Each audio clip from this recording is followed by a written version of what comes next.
What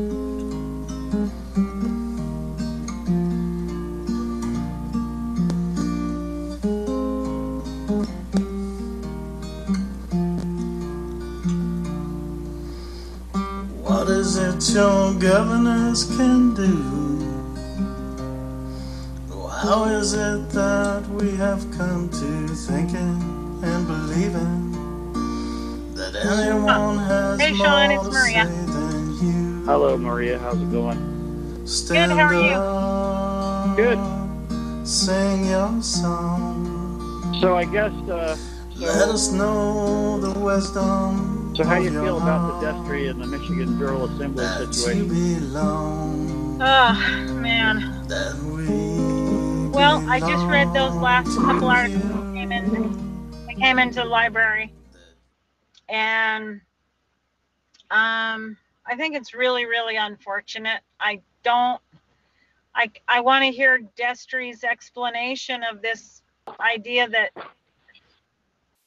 that he somehow believes that their citizenship is in Norway, or is that what? Is that what they said? Well, They were U.S. and Norwegian? He has a dual citizenship in Norway. Yeah. Norway and I can't even remember what the other one was. Well, I know he's for a long time he's been talking about the states being in interim status, and I never really did understand what that meant. So I'm interested in hearing what it is that he has to say about that too.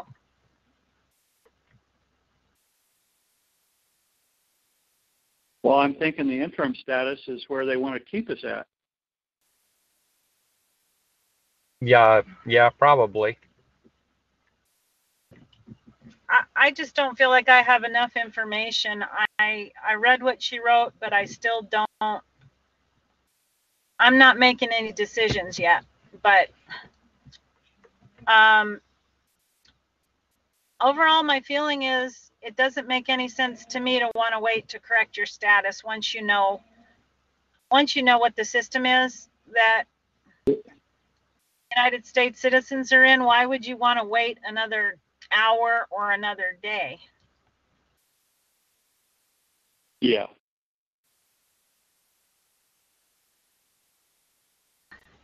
Why would anyone argue? I'm just going to follow her lead and go that route. That's all I can do. I don't have time to try and find another way and hey, it's all going to come out in the wash anyway. So I will accept all responsibilities for doing it that way. I mean, that's the way she says to do it. And I'm okay with that. I've been reading her stuff a long time, and I don't believe that she is anybody other than who she says she is. And so I'm just going to go with it.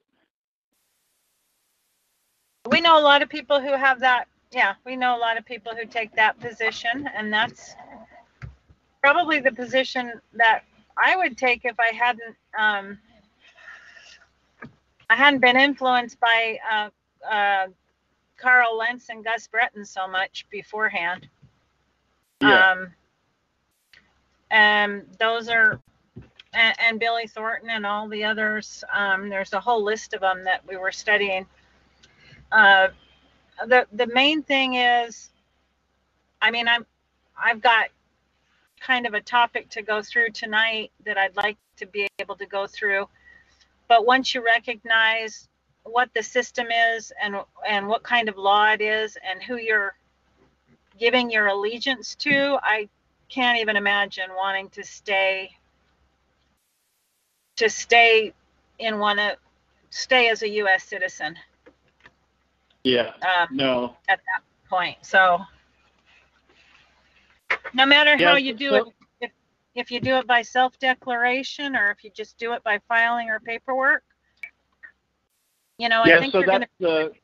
It said Destry and the National Assembly turns out that here's a little clip of the email, is that it was the New World Order nation to be populated by U.S. citizens and people having citizenship obligations to foreign countries like the Netherlands, like Destry.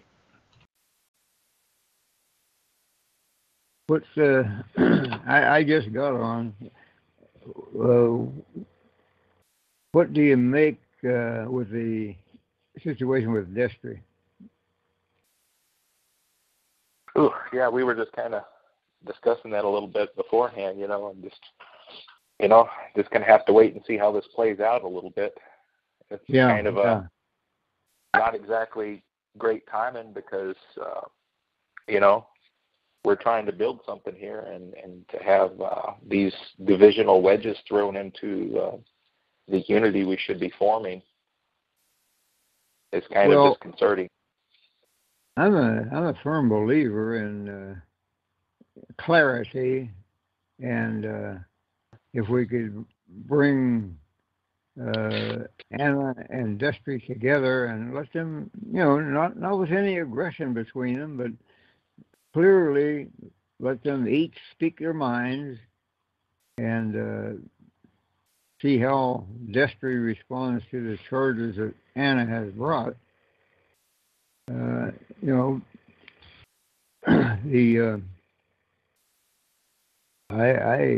big surprise to me that he would have dual citizenship. If first of all, I was not that knowledgeable in the past about that aspect, or even the significance of it.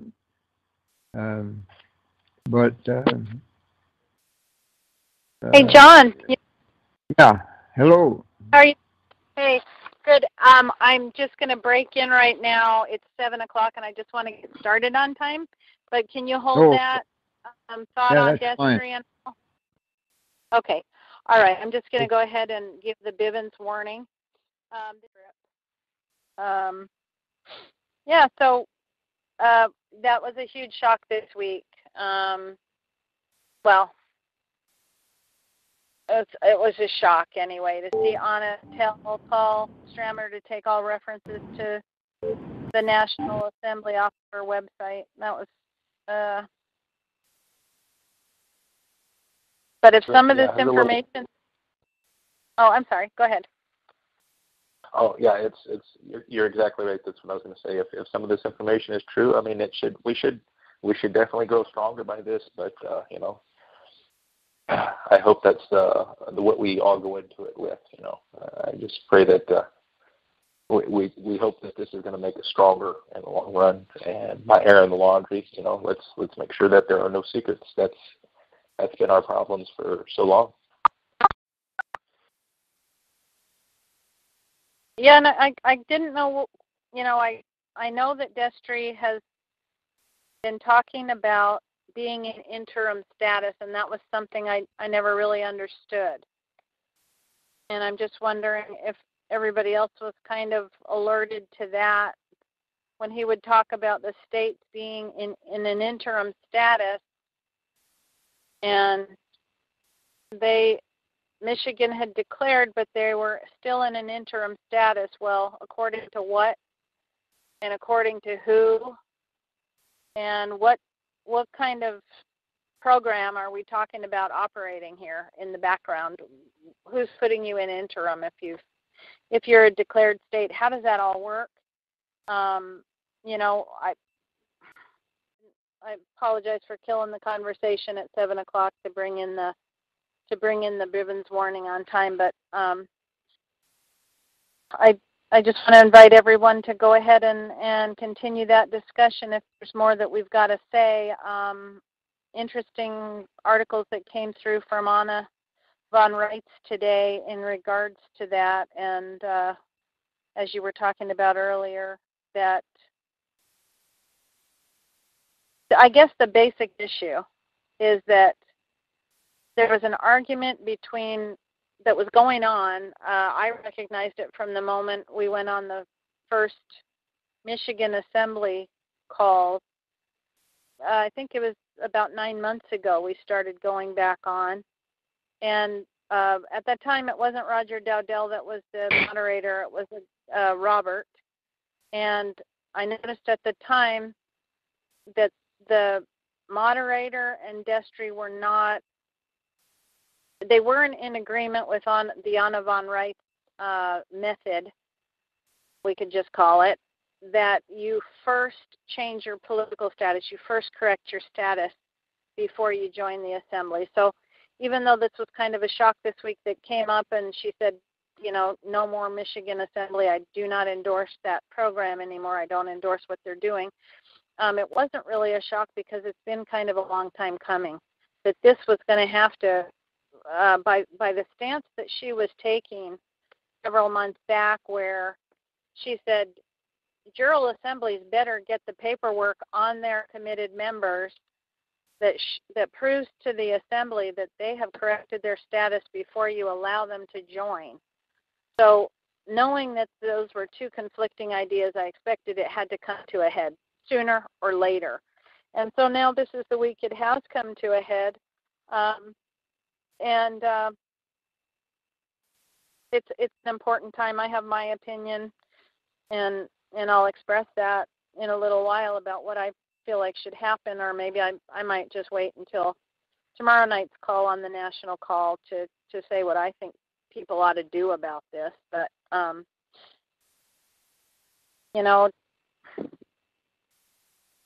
based on what I know about how the system is operating, what motivates this system that we're under, that we had been under, I wouldn't want to spend 4 or 5 more minutes in it. It doesn't make sense to me to wait to declare that you're not part of that thing anymore. So that's basically the underlying message here, is that I can't see any motivation for waiting. I sent everybody just this afternoon a really great video from the guy from In Power Movement on Lex Mercatoria, and that should be in your inboxes. Tomorrow night on the National Assembly call, Destry's asking for everybody to show up to that call, and I don't know. I guess I think he wants to make his case about what's gone on, and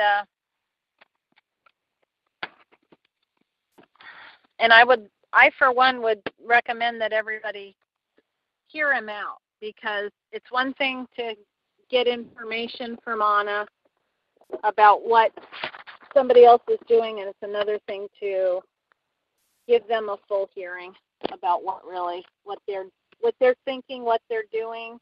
I think there'll be plenty of time to ask questions. Can you hear me now? I can. Oh, excellent. I got Destry that just called, and he's fixing to be calling in here. Okay, good. So it sounds like some interesting information. Oh, great. It looks like we had Anna on the call, which was the artificial intelligence, we're pretty sure, that had caused the problems a couple of weeks ago. I'm not sure if you can hear me, Maria. Yeah, I can. I'm trying to stay muted out because sometimes me coming in has the effect of that really bad reverb. So, yeah, but I can hear you. Yeah, it looks. Did you see where it looks like Anna maybe tried to get in there when we were having some of those problems? Okay, and that's not Anna von Reitz, that's a different Anna, just for Correct, the record. correct. Yeah, I was going to say, clarify. Yeah, this is the one that's, we have probable thought of it's the artificial intelligence that called and harassed the call 2 weeks ago, 3 weeks ago now. Hey, speaking of which, we just watched The Blade Runner the other night, the first time I've ever watched that show. And I was actually going to... last week too. That's awesome. I watched that last week too, Maria, Mindy. Oh, hey, Mindy. I don't remember seeing it either, but that's some cool stuff, man. It really is, and I guess it came out in 1980, and I looked at it. Did you notice on the very first part of the show, it said that the month and year that it was supposed to be set in? Did you notice that? Yeah. LA I don't remember. 2019, September 2019. Yep, November 2019. So, but that was 39 years ago. That it came, Wow. that it came. That's like 40 years ago. I couldn't believe it. Wow. I thought, wait a minute, 1980 was 40 years ago. So, and, you know, the replicants had come back to Earth, but I also wanted to just bring this out. Harrison Ford, you know, was given the job to hunt them down and kill them. And he was testing the one gal who was his love interest before they knew each other, and he tested her, and he found out by his test that she was a replicant, and he was standing there talking to the guy that had created all these things and said, how could they not basically know their own nature, who created them? And the one-word answer that the creator gave was commerce. He said, that's simple. It's commerce.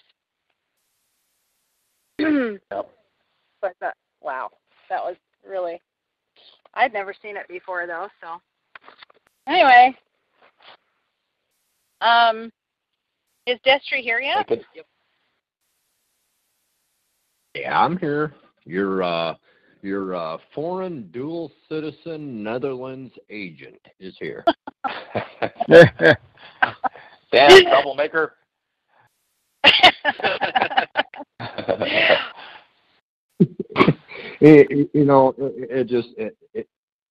It's mind-blowing, hilarious at some of this stuff. Yeah, this is crazy. Man, I'm surprised. got down to a knife fight, I believe. Yeah. Oh, Well, that's crazy. Okay, so yeah, tell us, give us your side of the story, because she obviously has a huge bully pulpit. So, you know, fill us in. Tomorrow night's call is where this is all going to be laid right out to the people. And we're going to do it in a kind manner, saying we forgive her, but all the holes in her paperwork are going to be laid right out.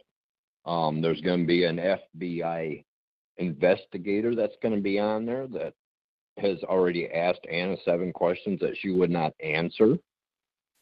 He's going to be on there. He's going to put them questions to her again. We're hoping she's going to be on. And also, the evidence of her giving a blood oath to the Vatican is going to be on there. There's a lot. Could I ask a quick question? Go ahead, John. Yeah, John.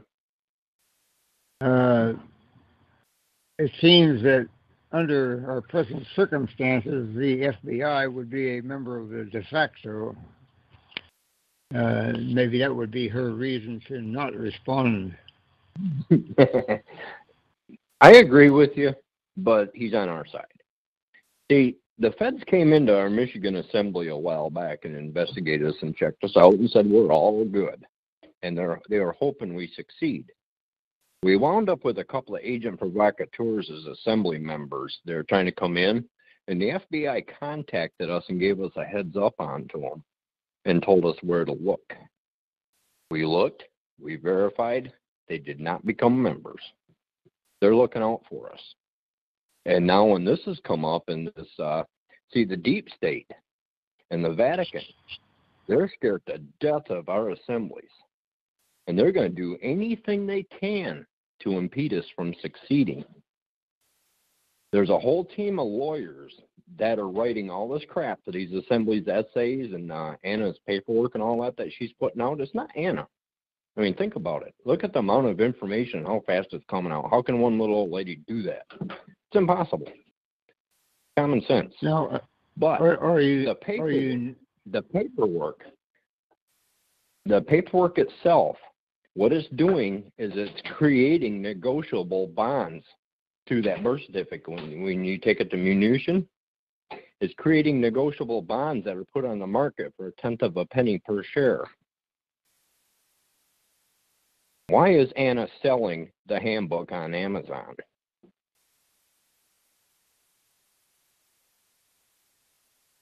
You know, you start looking at these things, and it just don't add up. There's a whole lot of, I mean, there's 1,500 or whatever, almost 1,500 articles that she's written. So we're going to have to take this in a really, we're going to have to take it in a really logical manner. So here's what I'd like to ask. Is there any chance, Destry, can I ask this?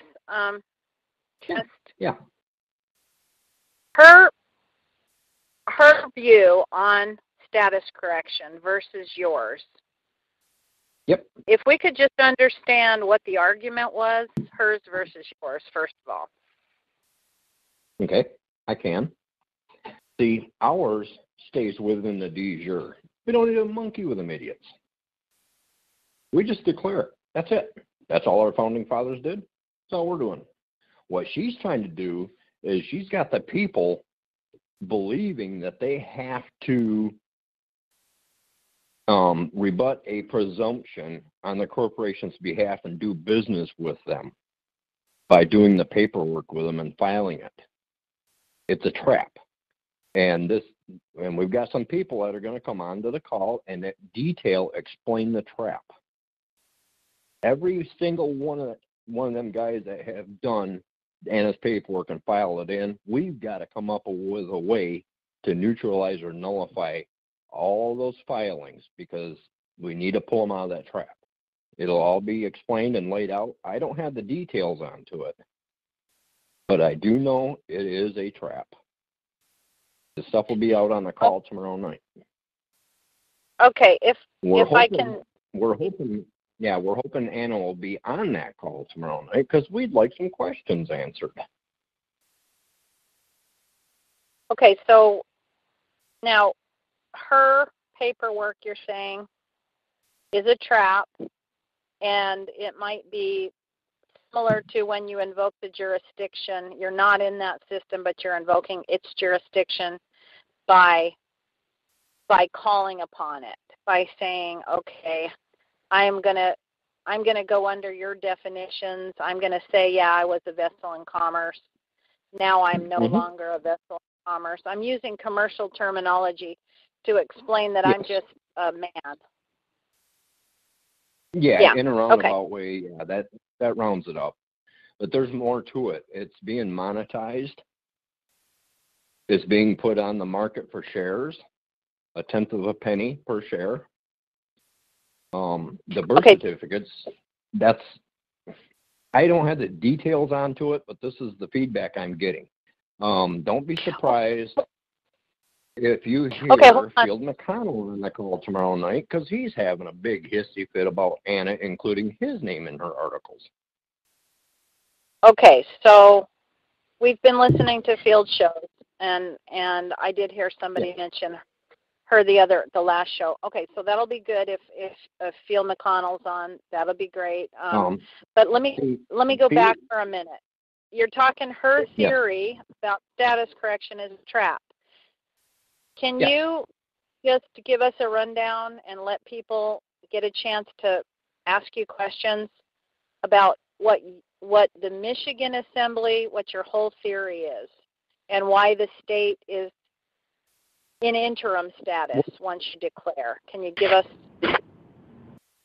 The interim status, yes. We remain in the interim status because we were hoping the other states could duplicate what we did with the handbook and come stand shoulder to shoulder with us when we come out of interim status. Because when we come out of interim status, it's going to shut down the entire U.S. corporation. And there's going to be a lot of work to be done. The 400 people of Michigan isn't nowhere near enough people to handle that. So we didn't want to come out of interim until the other states were standing next to us. Okay, but what was the process that you went through that this interim status is defined under? What, you know what I'm saying? Is there a process treaty?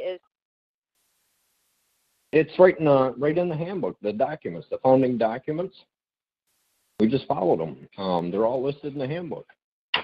Everything's right there. Okay. That's how we did it. All right. What Okay. does the term interim imply to you, Destry? Interim? I'll give you an example of interim. All right. You got a restaurant. They got a chef. He's all right. They hire a second chef to replace him.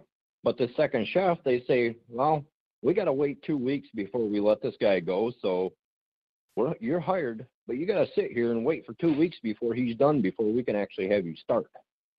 He's in interim status for that 2 weeks. When Donald Trump was elected on November 6th, he didn't get sworn in until January 21st. Well, that time period, he was interim. Interim means present, but not in effect. Okay, so Destry, how did you know that was part of the process that Michigan should go through? I mean,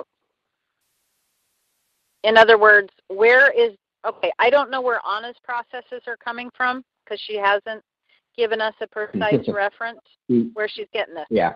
And I don't also, I mean, I know it has a handbook, but where exactly did you find these processes is my question.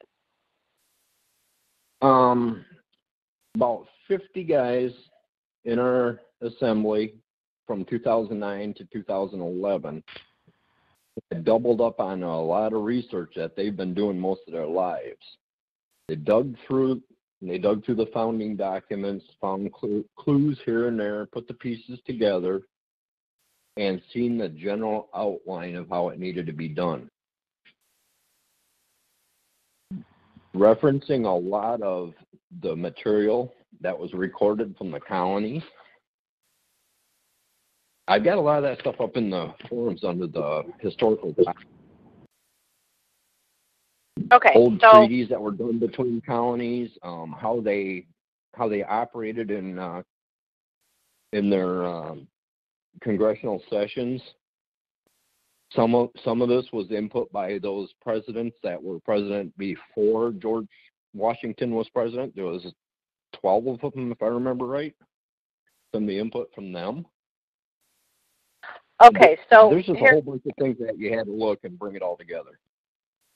Okay, yeah, and it's complicated a little bit because you have to know that. Very complicated. So my real question, I'm getting to my real question, and that is, could it be? I mean, we've been studying different theories about common law, different people, L.B. Bork, all kinds of different people for a long time. Everybody's got a different theory. Could it be that the Michigan Jural Assembly is operating under one theory, and Anna von Reitz is just operating on this theory about how to go back and reclaim something? We're not starting something new, but we're going back and reclaiming something that was left, kind of left hanging out there in 1860 when the Congress adjourned sine die. Well, I would call, what she's doing a theory, because we haven't seen no evidence to back nothing yet. We've asked, we've seen nothing. What we've done with Michigan, we've got the evidence. We'll put your finger on it. This is the references. This is where this came from. We do that. We've got the information. I don't have it in my head, but some of it's in the handbook, some of it's in the 10 steps, and it references our founding documents. There are others in our Michigan Assembly that can tell you right where some of this stuff comes from. But we ask Anna, and we get zero. We get zilch. All we get is land jurisdiction, soil jurisdiction, this government, that government. That's all we get out of her. We don't get no source material. Where is it? Put our finger on it. That's it. I definitely think that's what we need. I definitely think that's what we all need. Yes. I want to read off 7 questions here that this FBI agent asked her that she would not answer. I've got them right here. Okay. I'll just read them off to you. All right, let me get it dug up here. All right, number 1. Who swore you in as judge? Please provide documents. Second one, what oath did you take? What oath did you take, and please provide a copy?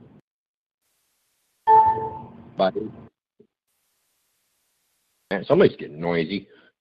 By what authority has made your husband head of state? What impact did the 1783 Treaty of Peace have for we the people being recognized as sovereign people? What impact did the first Act of Congress, 1789, have on the oath of office? What have you accomplished for the people? What have you accomplished for the people of your home state, Alaska? None of those questions have been answered. The FBI agent face-to-face addressed Anna with those. She wouldn't answer. And that's the same FBI agent that says he'll be on the call tomorrow night. Okay, and who is this FBI agent? Who's he got a relationship with? I mean, just so we all know who we're dealing with. He's got a relationship with Field McConnell. He's got a relationship with another guy who was a whistleblower. I can't give out his name because he told me not to, but we codename him EB. He's also in cahoots with Field McConnell. Okay, so these are people that are... I'm sorry, go ahead. And they're also in cahoots with a good friend of mine that I was in Michigan with, that I visited with the day before I left Michigan. Robert Gilman and I both sat down with this guy in Fenton with a restaurant. In fact, my brother was there too. And he's personal friends with that FBI agent. That FBI agent, if you talk with him, or you just listen to him, you would think you're talking to Ron Zerbe's blood brother, because he's just like Ron Zerbe. And he'll lay it all out there. His demeanor, his attitude, he's just like Ron Zerbe out of Oklahoma. You wouldn't be able to tell the difference outside of the sound of their voice. They both talk the same. I was surprised. Okay, I want to just real check in and ask if people have specific questions for you other than me. I've been. Go ahead. But Anna, go ahead, John. I have a question. I think you just earlier said that the FBI asked Anna a question, something to the effect of, what have you done for your home state of Alaska? Is that right? That's right. Well, I think, first of all, Anna probably does not consider Alaska her home state, since she is originally from Wisconsin, and technically, from her perspective, Alaska has not been confirmed as a lawful state yet. It only exists as a territory, and it's a corporation. I mean, it's run as a corporation, so it probably, from that perspective, is technically considered a territory until we, the people, establish it as a state, a lawful state. Yeah. Yeah.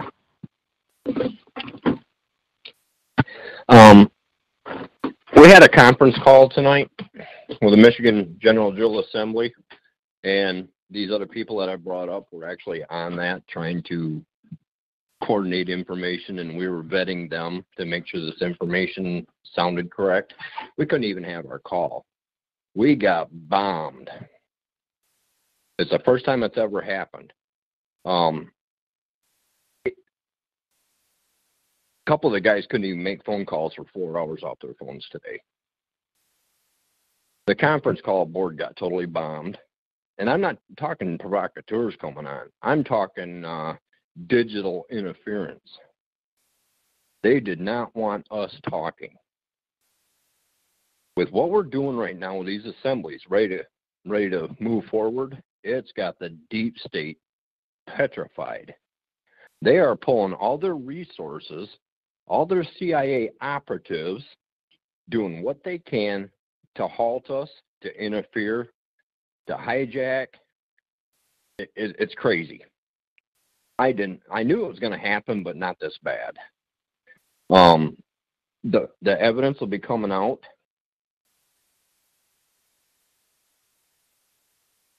I don't know if I want to let the cat out of the bag or not yet, but it's gonna be big. Well, what is your impression of what I stated about Anna and what she has done for her home state? Is that accurate, what I stated, or not? Yes, that is accurate. What has she done for her home state? Well, so I can offer a little bit of information on this because I had asked her, I'd pressed her recently for her husband's and her son's letters of commitment to us so that we can continue checking off those numbers that we need. And she recently wrote me back, sent that information out to everybody yesterday once I found it again in my email, and it was that she is part of a claim to her home state, Wisconsin's first National Assembly, called the First National Assembly, Jural Assembly.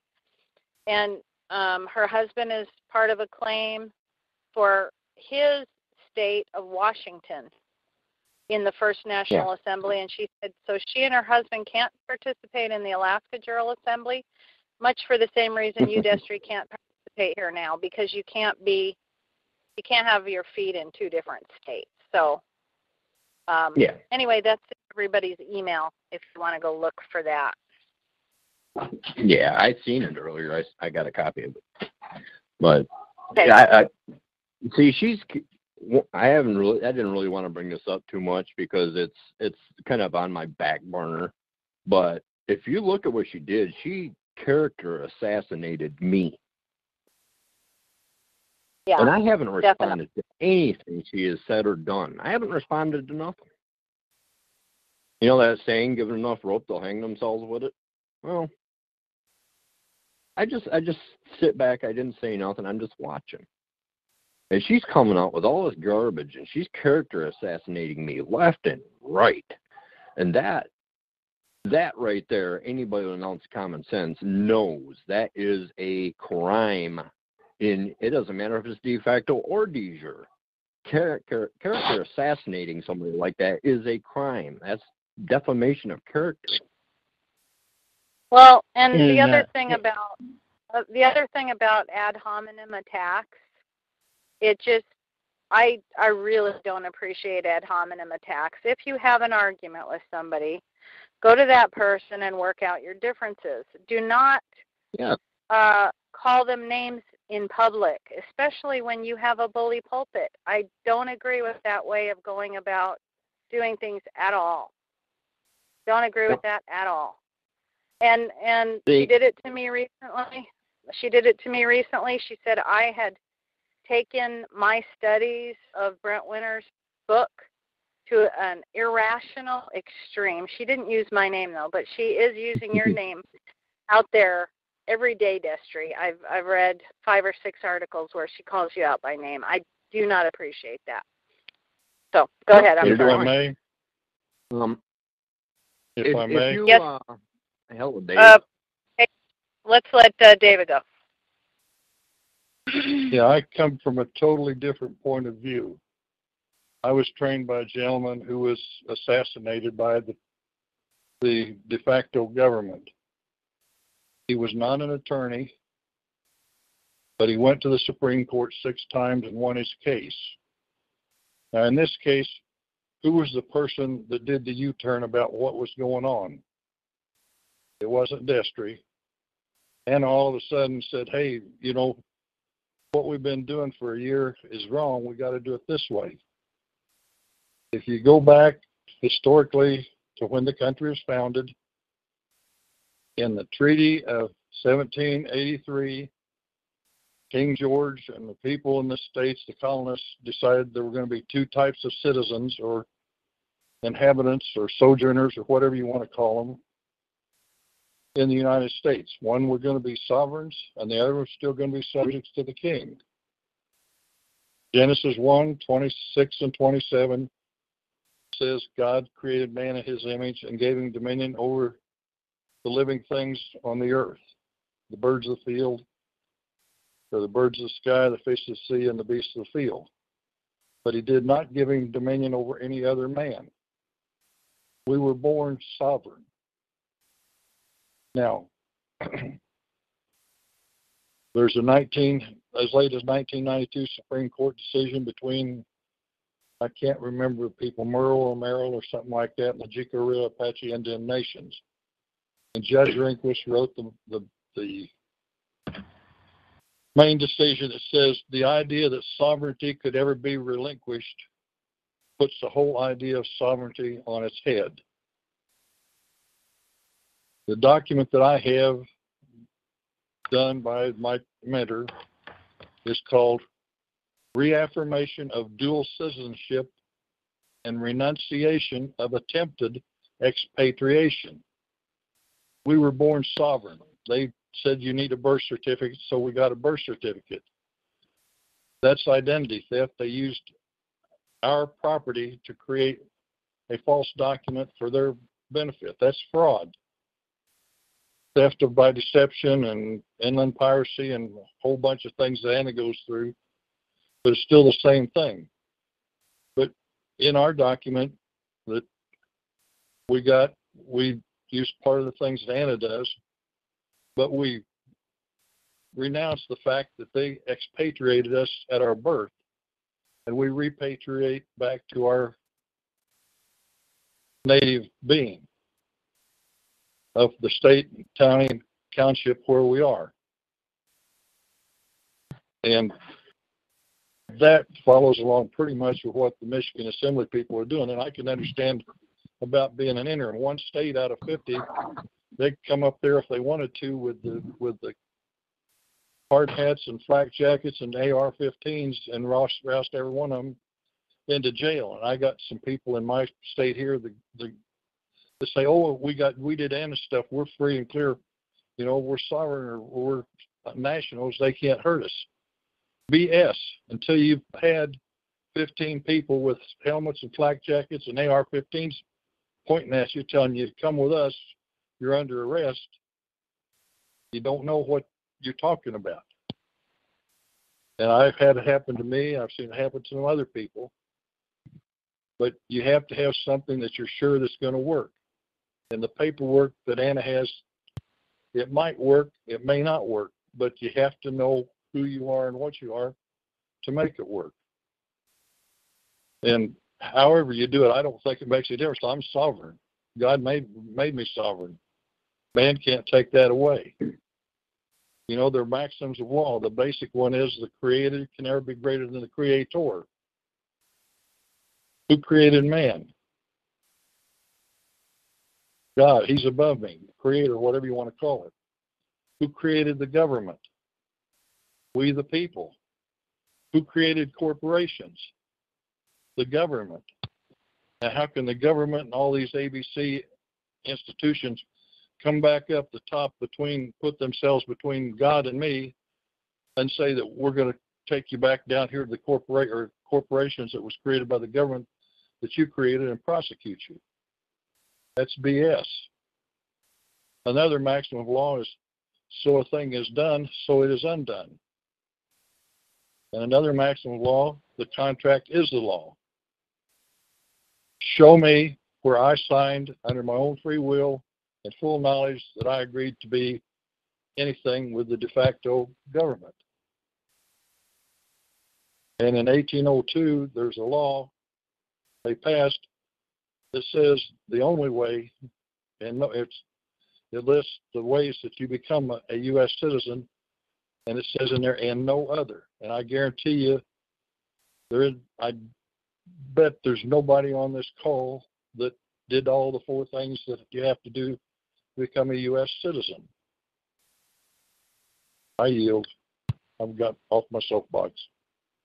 Now, to become a U.S. citizen, they got the rules. What you do is you take a look at Title 18, Section 911. It's laid right out and explained. The only ones that are U.S. citizens are actual employees of D.C. and illegal, or not illegal, immigrants who give an oath. Those are the only 2 ways to become a U.S. citizen. When they're out there presuming we're U.S. citizens, all right? If you're claiming me a U.S. citizen, show me the oath that I gave to the corporate United States to become one. They can't. May I? That's the end of it right there. Go ahead. As a former Marine, I took an oath of office. Does that make me, a citizen in that respect? An oath of office for what? For the military, for the Marine Corps. If I may, I retired out of the Army as a full colonel. When I was a company commander and battalion commander, I probably gave the oath of office to 250 young men. They swore to uphold the Constitution of the United States of America. It doesn't make any difference to me whether you're talking about the Constitution of the United States of America, the Constitution for the United States of America. The wording is the same except the 2 and 4. And the Bill of Rights is included in there. And the autonomy of each one of the branches of government is included in there, which goes clear back to the original Constitution of 1787 with the amendments of 1791 when the Constitution was actually ratified. I yield. What David said. You're an employee of the federal government, but that doesn't make you a citizen. How do you become a citizen of a corporation? Can I become a citizen of IBM or Ford Motor or Microsoft? I can be an employee, but I can't be a citizen. That's right. Corporations have no sovereignty over anyone or anything. They're created. They're fictions. They're out there in la la land. If I may, I wanted to answer that question a little bit too, that Mindy asked. When you were in the military, did you get a DD-214 when you left? Yes, I did. Okay, and then have you written to the Secretary of the Marines, whoever's in charge of the personnel of the Marines, to tell them No, that I haven't done any paperwork. Okay, so there's an article that Anna writes, and it's in regards to really fully being out, because your DD-214 still imposes duties, obligations, and responsibilities onto you, even though you're not active. So if they wanted to call you back, they could. It's a DD-2168. Right. There you go. I remember hearing that before. Yeah, you can file that form or write a letter and just fill out the form if you're interested in completely extinguishing any, as you do your other paperwork. If you do your other paperwork to leave the United States, then you'll want to at least write a letter and make sure you're fully out. But according to Anna's theory and according to Anna's writings, as long as you have that kind of a string or attachment, you still are considered to be an employee. And yeah, you're still under that obligation. And I would say that's probably right. But again, everything has to be there's a theory to everything. I'm sorry. I thought I stepped on you, Mindy. Oh no, I muted you. I muted out again. I said thank you. Oh yeah. Okay. Yeah. Well, And really, the big thing is being able to defend your position.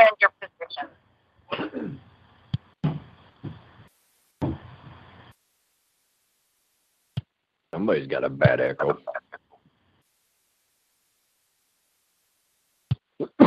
On the Thursday call, there's going to be a professional that has ripped Anna's paperwork apart, dissected it, brought forward every trap, every loophole, and will explain them in detail. And explain what the consequences are of having it in place.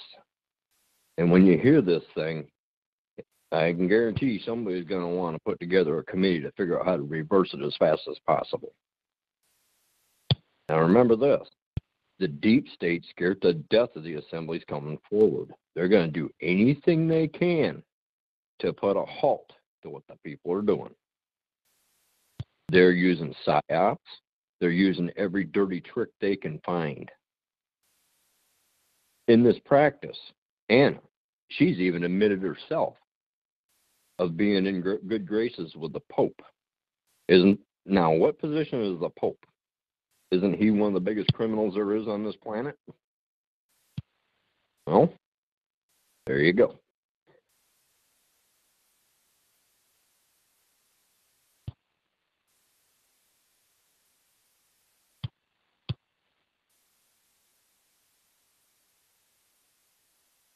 Any So other her charge? questions?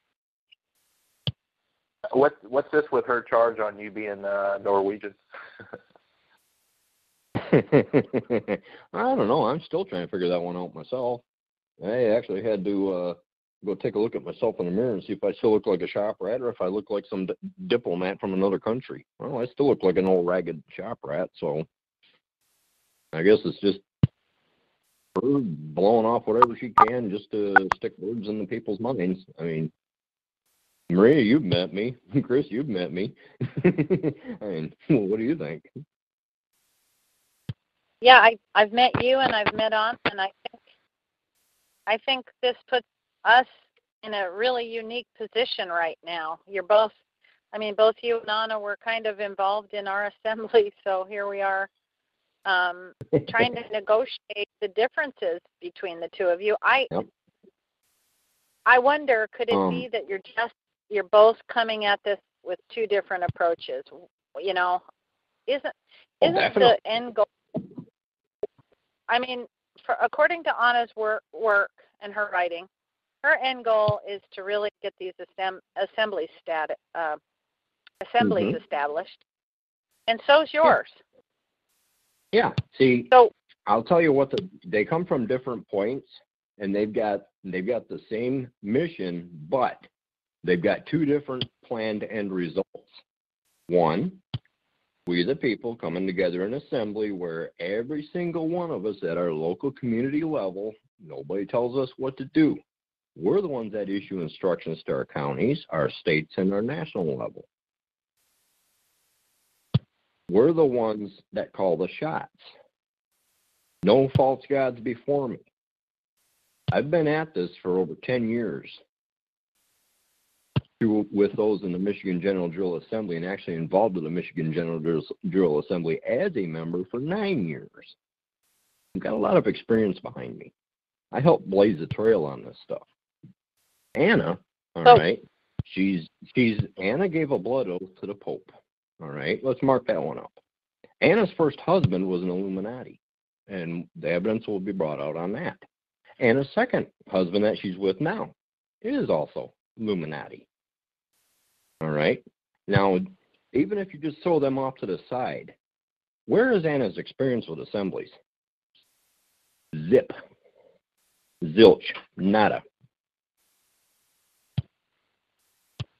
And where and how is she coming up with all this information that doesn't even make sense?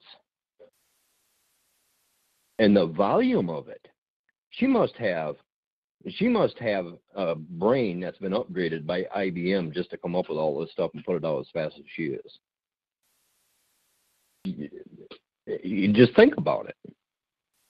The amount of information, the type of information, and you look at how she used to write through, let's say, the first 700 documents that she did. You know, that was some really good stuff. When she put out the information on how they took the United States of America, what they did, the crimes they pulled, she was right on.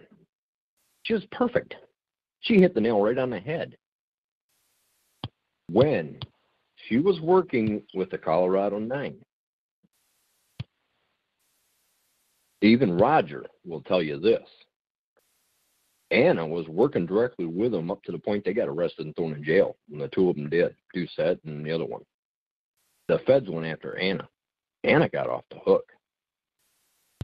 All right. Roger actually went to Colorado, met with Doucette, talking to him through the glass window on the phone handset at the jail, and flat out asked him, says, "Did Anna warn you about this?"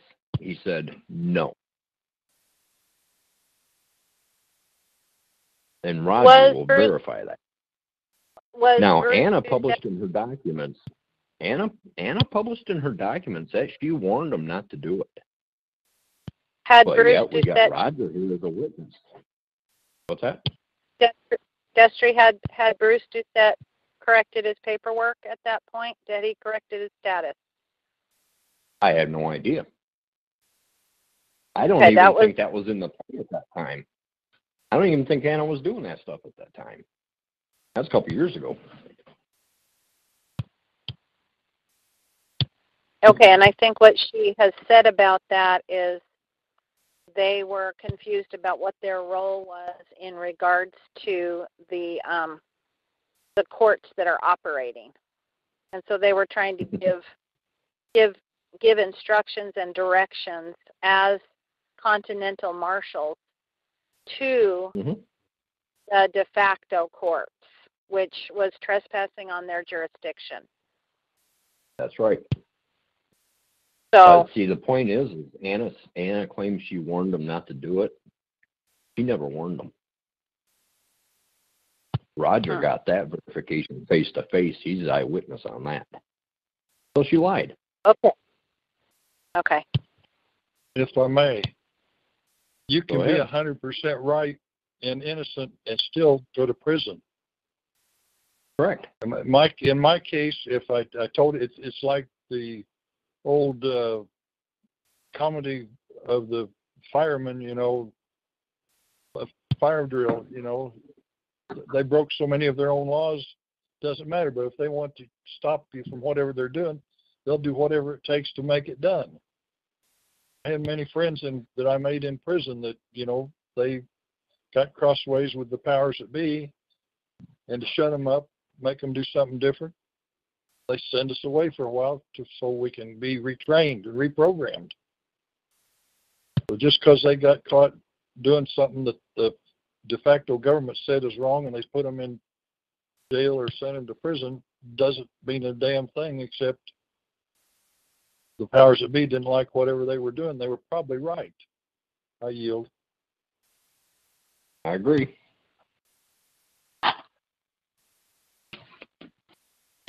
You can come up with every point you want to try and justify her. You can come up with all kinds of stuff. But in the tail end, the truth always prevails. And the old saying, if it looks like a skunk and it smells like a skunk, guess what? It must be.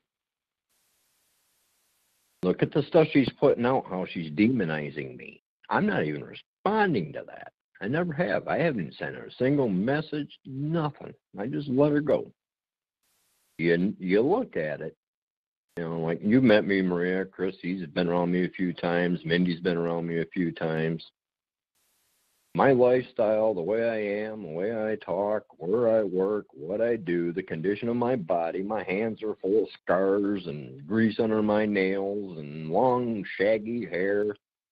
How the It's hell all true. am I some kind of narcissist? Yeah. How the hell am I some kind of, I'm more reminiscent of Pigpen off of Peanuts than I am Charlie Brown. But, if I may. Go ahead. All right, thanks, Pigpen. I appreciate that. So I have a question for you, though. Where is the evidence? One of the things I actually love about what's happening is that we're all putting ourselves into a position, really, of being juries. And this is a really good first case.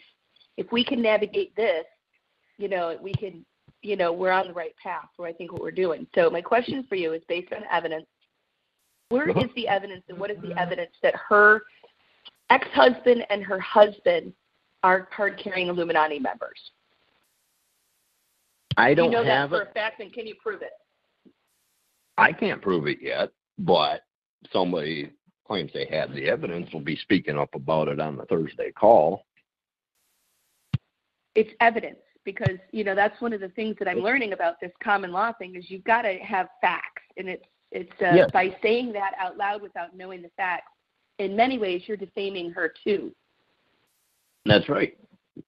See, that's the same thing that I did with her. What got her all riled up in the first place is I just says, well, where's the evidence backing your claims on these documents that you want these people to file this their status? Where's the evidence? Put my finger on it. Oh, no.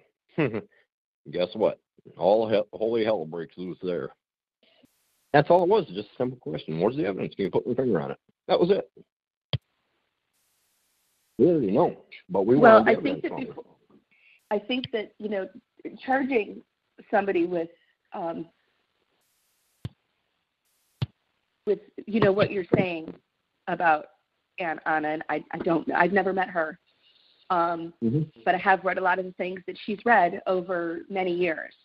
I'm not new to her writing, so making these charges that she is Illuminati, that's a very strong charge. Nobody's ever charged her of being Illuminati. What was said was that her first husband was Illuminati, and they're thinking the second one that she's got now is Illuminati, not her. I got a question. So I got a question. How somebody can be married to somebody in the Illuminati and not be involved? I don't know. I mean, I suppose they can, but it seems unlikely. I'm going to yield on that. I just playing devil's advocate there. There was another question brought up that hasn't been answered yet. Is she involved with the CIA Operation Dismantle?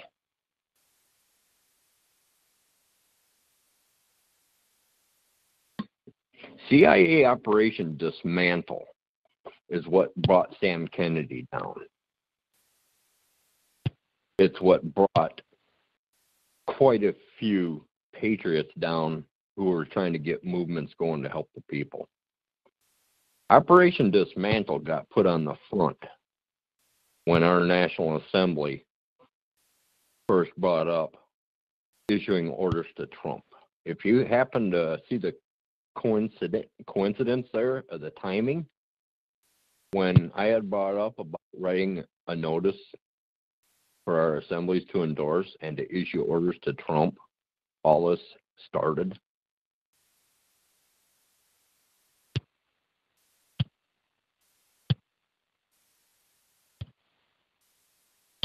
I told you the deep state's scared to death of our assemblies coming forward, and they're going to do every psyop they can.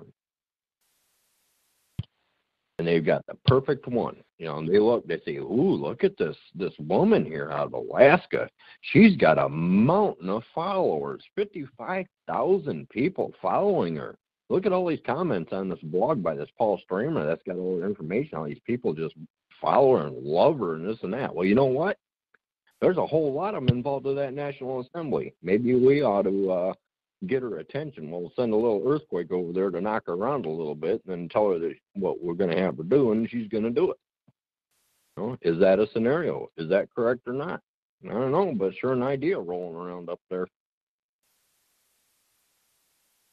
There's a perfect way using Anna to divide our assemblies, to inject that paperwork so it monetizes the people and puts them in a U.S. citizenship without even realizing it via interaction and contract. See, that corporate system uses what's called adhesion contracts.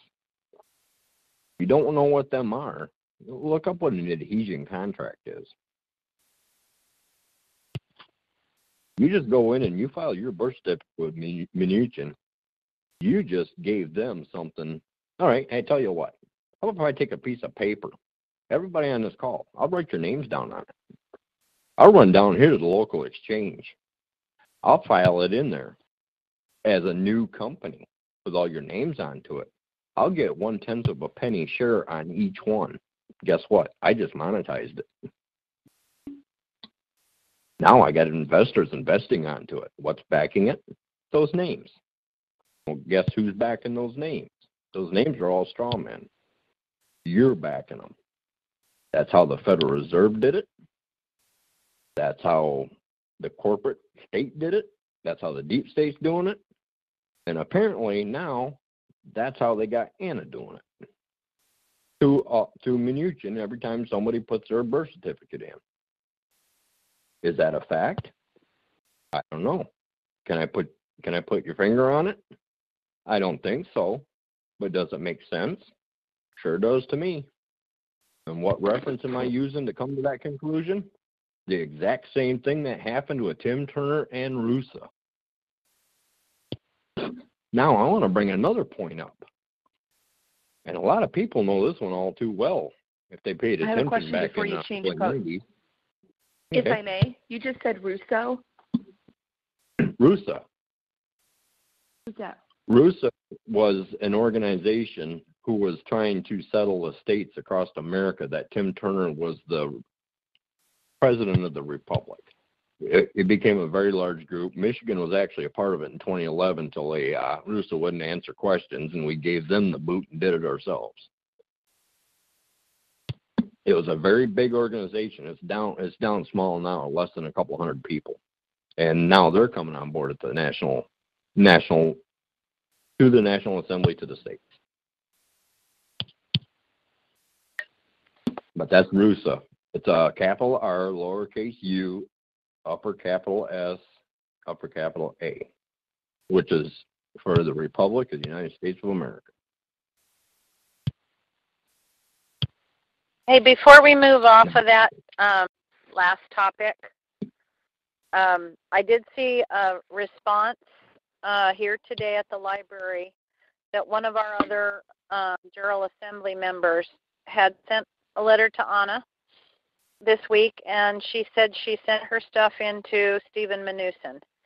And she had forgotten to put on her Social Security number, so she wrote to Anna to ask her if Mnuchin would actually write back to her and tell her that this account was open.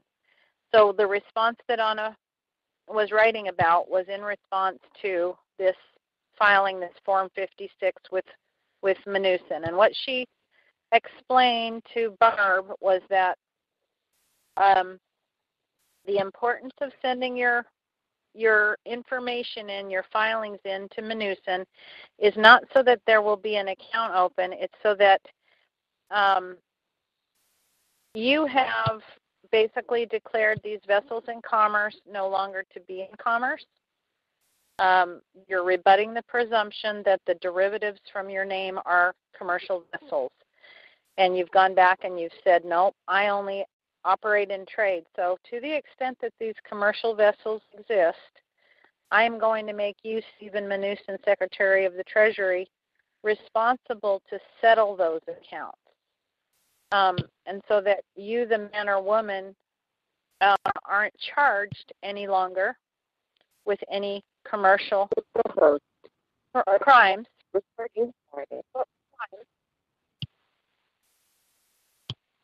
And so that he's now responsible for your account. So that was the reason that she gave for all of those things. But that still isn't evidence, that's not proof that what you're saying isn't what's happening behind the scenes. You know, we're all smart enough to realize that, you know, there's duplicity here. So anyway, yeah. I yield. But that's what happened with the RUSA group was every one of them that had paperwork done through RUSA, Tim Turner monetized them all. He was making money on their names. That's why the IRS went after him, because he wasn't paying the tax in from all that income. He didn't pay the tax. So the IRS went after him for tax evasion and threw him in jail.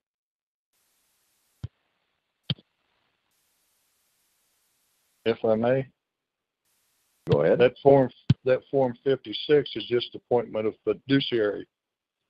As grantor of the trust and the birth certificate trust and the Social Security trust, we have the right to make anyone we want either a trustee or a fiduciary. And when we do, then we get out of the problem of being the responsible party for any claims that come against that trust. I yield.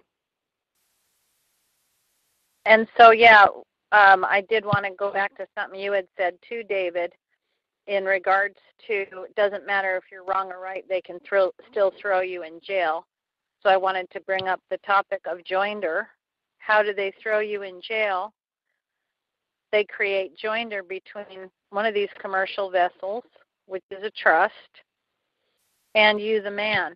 And you walk in, and in most cases, people don't realize they're giving it. And before you know it, you've taken responsibility for the for any claims made against that trust. Go ahead. The Declaration of Independence says, starting the second paragraph after we hold these truths to be self-evident, all men are created equal, endowed by the Creator with certain unalienable rights, among them life, liberty, pursuit of happiness. To ensure these ends, governments are instituted among men and derive their just power from the consent of the governed. In my allocution, the judge sentenced me to 5 years in prison. I says, I do not consent. 5 more years. I says, I do not consent. 5 more years. I do not consent. 5 more. The prosecutor, judge, you can't do that. Well, what can I do? That should tell you right there. The judge totally lost it. He wasn't impartial like he's sworn to be. He should be in prison. They do whatever they want. I challenged jurisdiction the first day and the last day I was in court. And they said they already approved that. They can't approve their own jurisdiction. I pricked my finger, showed it on the record. I bleed. I'm a man. I'm not a fiction. I'm not a corporation. None of this stuff applies to me. They don't care. They hauled me out of the courtroom in chains. You know, they gave the other guys that were with me, they didn't say anything. I understand because I was gone. They gave them 45 days to tie up their affairs before they went to prison. I went to prison straight from court. And when they arrested me with 15 guys with helmets and flak jackets and AR-15s pointing at me, telling me I'm under arrest, and I said, where's your warrant? What are the charges? You'll find out later. They're heartless and have no scruples or character at all. They're just zombies that do whatever they tell them to do. That's right. Dave, tell them about my documentation that I did and how powerful it is. It's an international treaty document. You know, they violated his, they violated mine. Mine and Destry says the same thing. Anybody who deprives me of life, liberty, and pursuit of happiness agrees to pay me $10 million in gold and silver coin block, not only the individual involved, but all those in concert therewith. And that's right. A treaty document, and it's stamped into a federal court. It's admissible in evidence. And you know what? When I was originally arrested on a traffic ticket under a fake stop that they arrested me for, I gave him that document and told the cop that, you know, he might want to read it because he could be in a lot of trouble. They entered that document as evidence against me in court. That's how stupid they are. Now, knowing the strength of our documents, stand them up side by side to what Anna's got everybody doing and explain the difference. Ours does all. Ours pierces a corporate veil and denies the corporate existence of the United States, the capital letter names, all the alphabet agencies, and everything else. It's in affidavit form, not been rebutted, goes back to our announcement of arrival or birth date of our diplomatic arrival. The Bible says we're all diplomats of the kingdom of heaven, which is in that document also. And Right. the guy that wrote it, had judges running out of the courtroom, and the bailiff was chasing them. He didn't worry about being a national or anything else.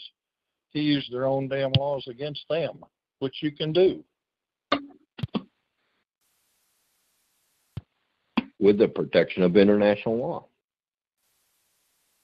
or their laws. In comparison to Anna's paperwork that she's got everybody filing, Anna's paperwork can't even touch it. It can't even come close to the strength of what these are. Maria, you said Anna gave you some flack about the fact of me giving people the acceptance of their oath of office, like we're entered into the de jure, or excuse me, the de facto corporate being. A contract is a contract. I can make a contract with anybody around the world, and their oath of office or whatever is an offer, and it's not a contract until somebody accepts their offer. And a maximum of law, the contract is the law. Article 1, Section 10 of the Constitution, no state shall pass any law impairing on the obligation of contract. Anna is scared of the act of state apostille. It puts her stuff to shame. Her stuff has a devious side to it. It contracts you back into the corporation through the birth certificate being submitted. There's something else going on there that she's not telling the people. She fears the people doing that act of state apostille. She's telling people that what I did is wrong, has no standing, trying to tell people it's garbage. Says that act of state and apostille ain't no good. They got to do her paperwork. I'm not following. I think that's where she got the idea that you have dual citizenship, that you send it to the Hague, but you didn't send it to the Hague. When I did mine, I called the secretary at the Hague and told him I had an apostille document if I needed to send it to them to have it authenticated. And I have a letter from the State Department that says the document is self-authenticating, and that's exactly what the Hague said. But I'm not, I don't have citizenship in the Hague, but I do have dual citizenship. I'm a citizen of the Kingdom of Heaven and of Kansas. And I know they talk about Kansas, you know, being a citizen rather, but you know, a citizen is the same as a sovereign. Back in the early days, the sovereign citizens had a big C, and the other de facto or slave citizens were a little c. That's right.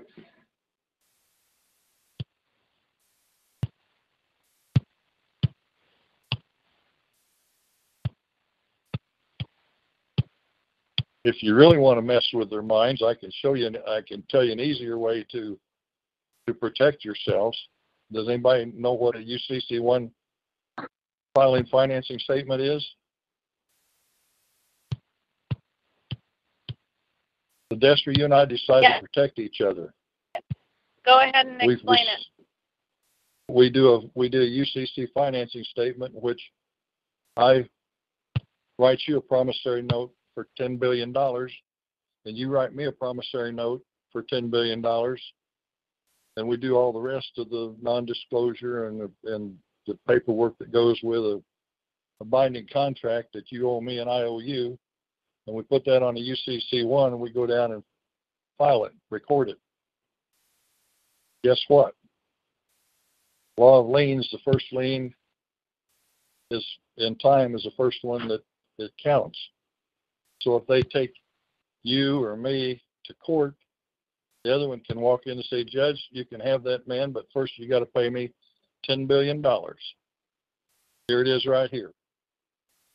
And do what you will. And the UCC is what they operate under. They can't break their own law. That's right. Well, that was a really interesting audio that we heard. We just got from Cal from Empower Movement in regards to how to move in Lex Mercatoria, the merchant law. And basically he went through the entire thing and defaulted the Queen, and ended up, before he did that, he ended up with a piece of paper that's valued at $300 million. So he has that now as an asset. But that's really worth a listen if you want to go into Lex Mercatoria. But my perspective is always the same. It's always been the same. If I just want to come under common law, and I know, David, we probably had a disagreement about this last week too, but the links that I sent out this past week of Lotus Justice talk about how the American common law was a grant of law in sometime between 1611, when the authorized version of the Bible was done by King James, sometime after 1611 and before 1640, he gave a grant to the people coming to the New World.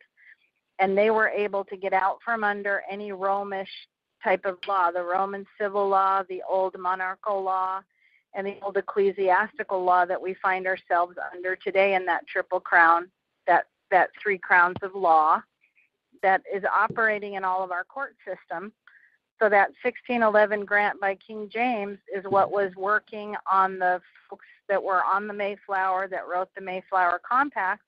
They had the ability, because it was the New World, these lands weren't known and they weren't claimed by the Pope in 1302. And so these lands were not under the jurisdiction of the Pope. So they had that short 40-year period that they were able to create a whole new law form. And that's American common law. We can claim that. That's the theory. We can go into any mercantile court and make a claim to that.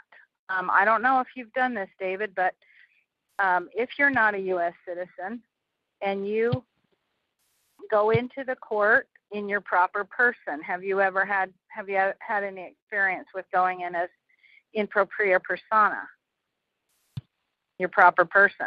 I just want them to leave me alone, I haven't, but I would be happy to go in as myself now, knowing what I know. I only made a couple little mistakes when I got sent to prison. Yeah. And I could probably go back. I can go back now and rectify all that if I want, but I'm, I guess, too lazy to do all the paperwork and go through the headache of fighting them. Just leave me alone, which they've done since I've gotten off probation. And even before I went to prison, the locals left me alone, and out on the highway they leave me alone, even if they stop me. Well, yeah, and that's everybody's goal, but the learning curve, unfortunately, is that that happens to almost everybody who goes in. Have some documents with teeth in them. I got a simple little affidavit of copyright worth $500,000 if they want to put my name down on something.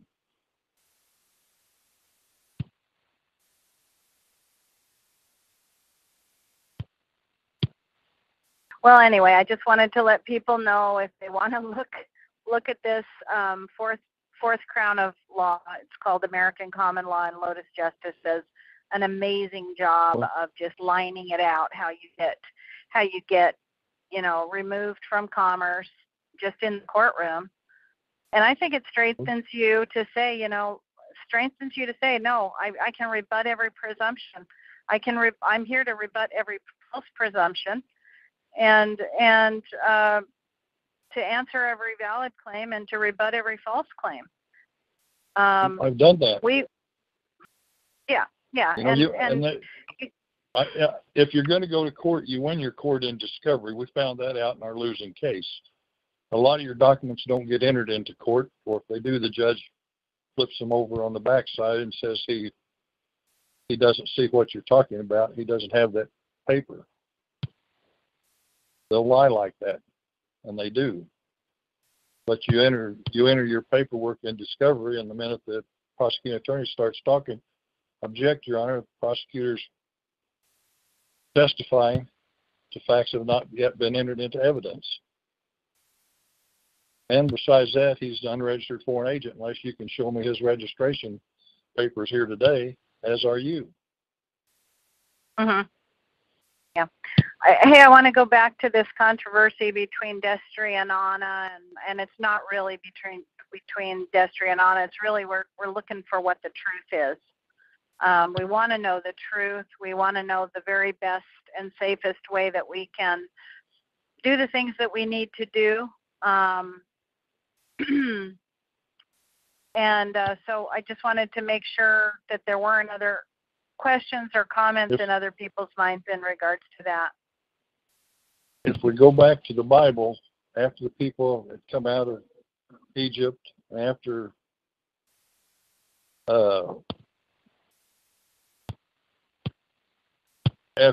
Moses was gone, the people decided they wanted a king. And what did God tell them? You don't need a king. You can run yourself. But they voted to have a king. But in the Bible it says, in Genesis 1, 26 and 27, later on I think it's in Numbers or Deuteronomy, that they had to fight about you don't need a king. You divide yourselves up into groups of tens, hundreds, and thousands and conduct your business that way. I've got an answer to what Maria brought up, if I may. Go. Yes, please go ahead. All right. Common sense. If I want to learn to do something, and I got two guys standing in front of me. One, clean cut, no scars, looked like he stepped straight out of a college, and he's read books on being a mechanic and what to do. And I got this other guy here that's full of scars, grease under his nails, and has been doing it for years, has all this experience. Which one am I going to hang out with and learn from? I'm going to hang out with the guy that's done it, because he's gone through trial and error. He's learned it. He's got the experience.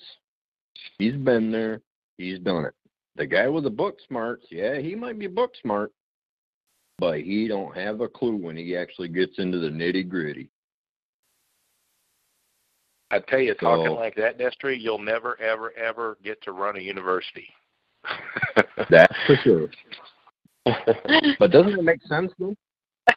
Would you rather learn from experience, or you just want to learn from somebody that wrote a book?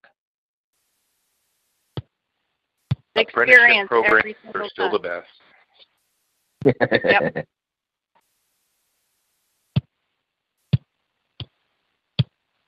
So that I think would be a good answer for that question Maria posed, of which one to chase after, which one to pay attention to. The one that's got the experience and did it and learned from mistakes, or the other one that's just doing text, has no experience. Well, some people might like to go the route of no experience and just what's done in a book and written by whoever, who knows, or the guy that, he's got the scars from doing it. Me, I prefer to go after the guy that's got the scars. Go ahead. Sorry. Thanks, Destry. Couple of quick questions. In the process of exploring all of these different routes, of course, I'm just getting involved in this and in this middle of this debate, and I have been looking elsewhere for information to try to figure out what's going on. And you gave me a tape series or DVD series from Clyde, and I can't remember the guy's last name, but I showed it to Chris Powell. Clyde. Maria, have you heard of Clyde Powell? I don't think so. Tell me more about it, and I'll let you know. Well, it's a 22 DVD series. It's very long. It's the one that they've been talking about on the national calls, and I started watching it. And the other thing that I was looking into is a guy named David Williams. Came across this guy, got to be close to like 7 or 8 years ago. He had a group of 21 people that did all of this to leave the system back in the late 90s, early 2000s. And he has since, through a series of events, become the prime minister of his own country. It's kind of an interesting thing, Prime Minister David Williams. The guy's super interesting, and he's got a series called Exit the Matrix, or Matrix Solutions. So as we navigate these waters, and I have read and understand the apostille that Destry did, and I have also seen Chris's paperwork. So is it possible that there is more than one method, even from what we're talking about? And sure. If so, should some of these other methods, be looked at in order to find the best, easiest, and easiest, not as the most important thing, but the most solid, tried and true? Yes, the answer to that. Go ahead, sorry. I was going to say, we know the apostille works, but, David Williams and his group, and I've been, this guy is flipping brilliant if you have not listened to him. It needs to happen. I would love to have a conversation with about him. He's got tons of videos on YouTube. Because, this is a group that they all changed their status.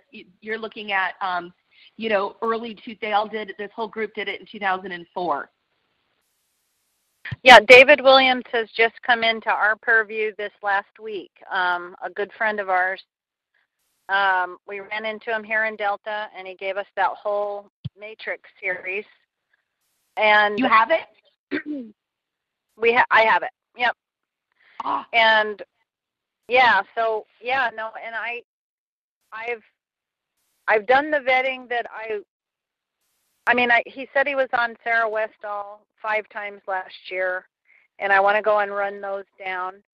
The issue is what you said is exactly right. There are, law comes from, law is based on philosophy, basically. It's based on the philosophy. It's based on religion. And you basically can operate under a given theory. These are all theories. You just have to be able to connect the dots, basically. So I've written an essay. I wanted to talk about it tonight, but basically what it is doing is connecting the dots the way I see the dots being connected. And I'm looking at things that are easily found in public documents. But there's as many ways to do this as there are people doing it.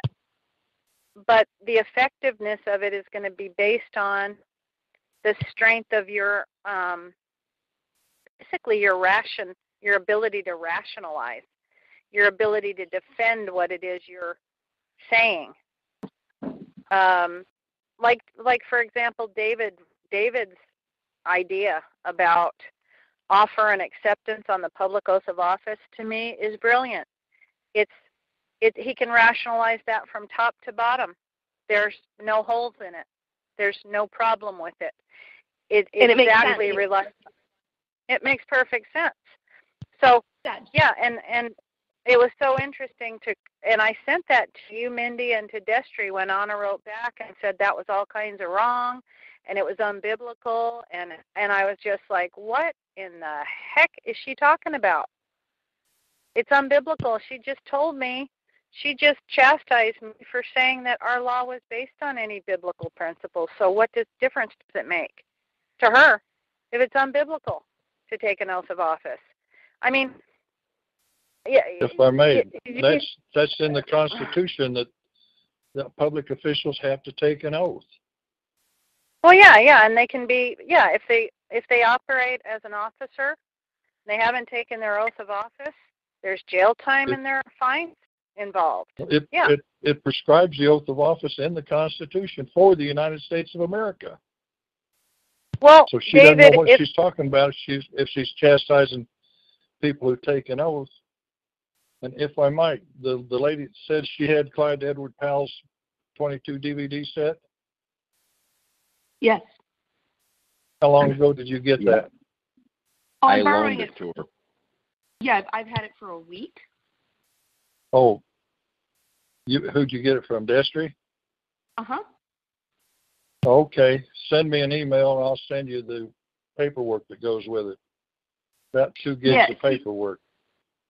That tape series, that DVD series is brutal. I mean, it's going to be painful to watch. I've had it for 15 years and I've not got through all of it yet.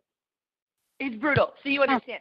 And that's one of the reasons why I'm talking about David Williams, because if I'm going to spend,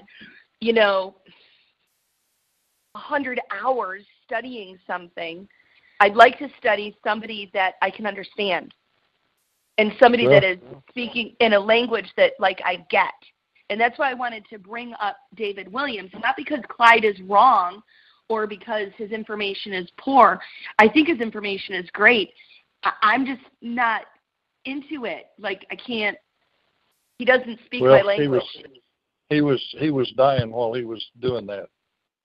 I he understand. Had cancer of the throat, and as it goes on, you can see his voice and deteriorates as you go along. It's much more than his voice that makes it difficult to watch. His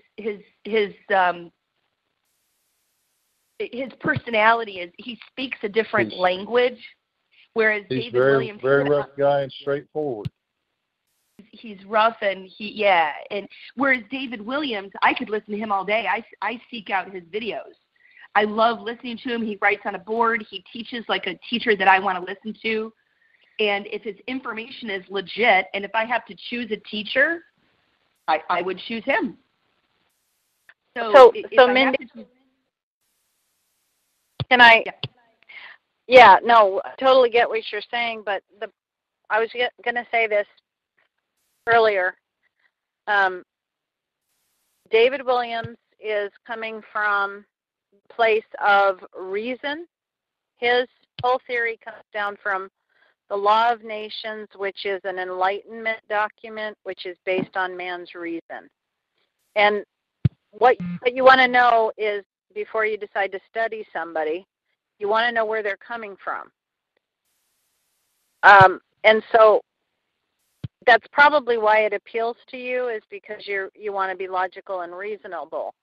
The problem is that when you're talking about theories of law, this system that we're in, the Roman civil law system, is based on, it comes from man's reason.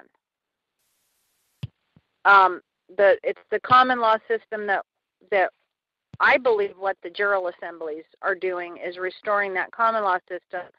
And what that says is that basically the common law is based on Christ's law. It's based on mercy, peace, all the best things that you know about how Christ dealt with the world.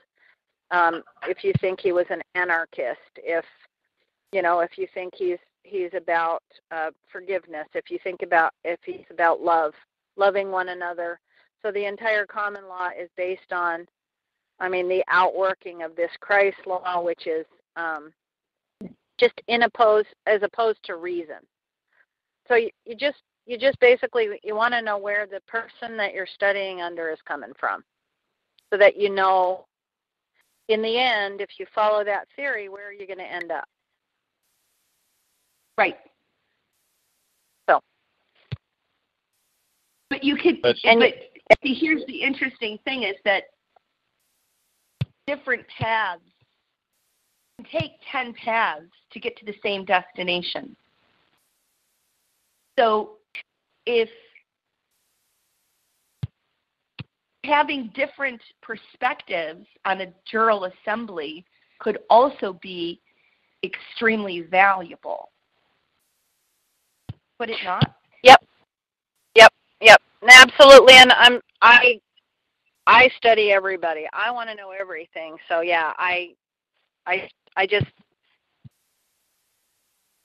don't think the way I look at the ones that this idea that it comes from, if it's coming out of a man's brain, and it's built on just reason alone and no higher law, I don't, you definitely can have people that are just totally looking at the rational mind. You can have those people involved in the jural assemblies, but they're almost in the wrong place. For people that really want to just base everything on reason, they really are logically more, it makes more sense to be in civil law than in common law. That's where you belong. So if I may, yes, I know. Go ahead.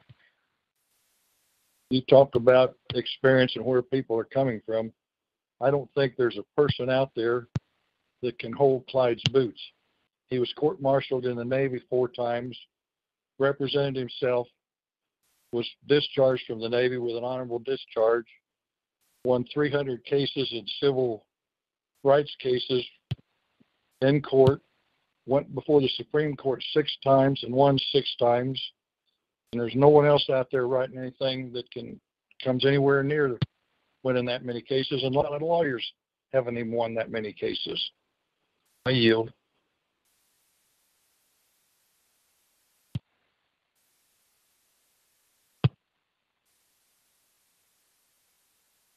How fortunate we are to have so many good teachers. Yeah. There's a lot of good teachers out there. Well, I've got this in my mind, a little valid point I'd like to bring up. What has been the fundamental basis taught at the national level assembly all along? What I have been saying all along about the states and how they're unique. They became a state in their own way. The information that was brought forward, the blueprint, the handbook, it's always been brought up that it is a blueprint. It's a suggestion for the states of what they can do and how to do it. It doesn't have to be done word for word. The information that's coming out by old Granny in the rocking chair is the way she's doing it is she is telling the states that they've got to do it this way. And that's it. Well, the states aren't all identical.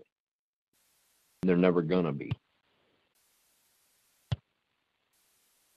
This is a fundamental difference between the states. If they were all going to be the same, why don't we just have one giant state plastered across the continent? You got to look at sovereignty of the states. One nation under God, right? That's right. One nation of independent states. Now, here's a little point I wanted to bring up.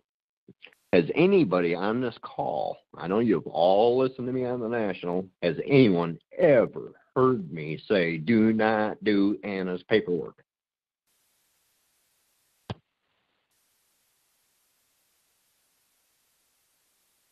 Nobody has ever heard me say that.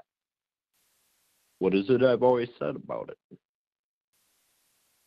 I've always said it should be a personal preference. If you want to do it or not, it's up to you. I choose not to do it. But the one thing I did disagree with is I always believed it should not and cannot be a requirement to do before you join an assembly. And I'll stand on that to the very end. There's a reason for it.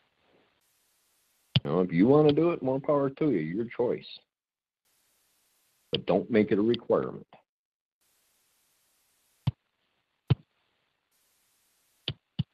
I never once ever said don't do it.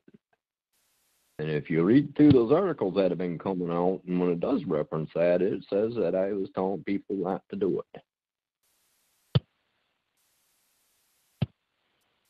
I've got on the forums Anna's Corner. There's also a link there to that Paper Up Now website. I never took it down.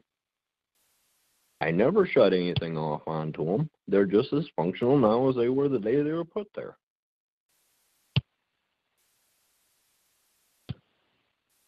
There is no control. I'm not telling people what to do or not to do. I only make suggestions out of wisdom. Now, there's a big difference there between her and me. She's telling people they got to do this, they got to do that, they need to do this and that, and she's scaring them, telling them that they're going to wind up in jail if they don't and whatever. That's just not right. Not right. That's not how we do things. We're all equals. Put out suggestions. If people want to go by it or not, it's their choice. Firm belief, and I stand on it. I yield. Yeah, I think you're right, Destry, in that regard, that because there are so many theories, I just don't know anybody who's 100% right on anything. Never have known anybody like that. Jesus.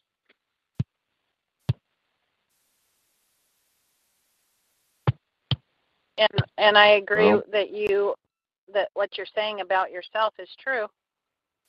You make suggestions, you give guidance, but you're not he who must be obeyed. You're not acting like that. And I respect that.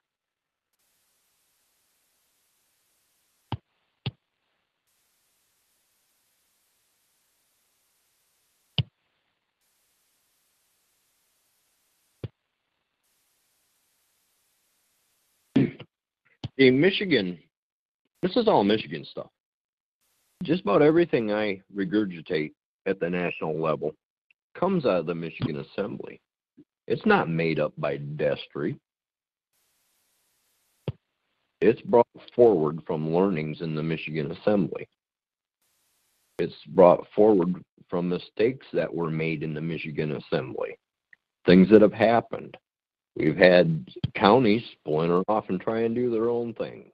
We had one county that went completely rogue and tried to destroy our assembly. Been there, done that. We've learned from them. We've licked our wounds. We've moved on. I have the knowledge from witnessing it from beginning to end with these events that have happened. And when I see them happening at a national level, it's the same old history repeating itself in my eyes. I already know what the outcome's going to be. I already know why it's happening. Been there, done that. I try to make suggestions to people from wisdom of how to avoid other problems that'll crop up after these. And I speak from experience, not something that I read out of a book. A book can't teach you that stuff. I've been blessed with the opportunity to learn what I've learned. Michigan felt comfortable with me. They chose to put me out at the national level to do the educating because they felt I was capable of doing it and that I would do a proper job. I don't know if I've done a proper job or not, but I gave it my best shot. I'm not perfect either. I don't know everything. And I do know who I can go run to ask if there's a question that I have no answer for. Let us know the wisdom resources that can go back to. The people I learned from learned this stuff from General Douglas MacArthur back in the 60s. You belong to us and that these are old timers that have been in other countries and have done this. They've done it at gunpoint. This is usual routine for a lot of these people I'm learning from. Nothing new. This is experience. I'm relying on other people's experience for things that I haven't experienced. And they've got no reason to lie to me or because they've got the same goal in mind. After we take that first step and commit to I'd like to ask you a question. When anyone, just relax. what I'll just say is, No one ever died of trying to take the music talking to back. you, Just leave it to them others to excuse. wouldn't it make Well, state your good heart, sense to have be yourself. any of such people Oh, give help us understand some as you validation and of their everybody right to do what they're doing? I'll take a breath. Yes. And I'll see it through. Because otherwise we Know don't that I know am more myself their when I'm background, standing or up for you. whether it's sound logic to listen to what they're trying to put across. So it's also easy for us to get confused just because someone approved or disapproved from such people. I yield. That's right. And I how agree is with you it that 100%. we What I don't just see talked about the over the last pain 2 minutes is exactly that. which we exchange And for it's the same stuff I've circumstance talked made about. easy to I'm Okay, bringing believe. forward. Where I bring forward what I everybody's rely on. lost I becomes explain a you where it comes game. from, where I learned it, Come and what I'm forth, saying. Well, reach out your relative to the hand. FBI agent, did he Be your validate brother's keeper this I mean, one time. sufficiently to Say he prove that he belongs. has a right to dictate Say we his policy to us belong to or to whoever him.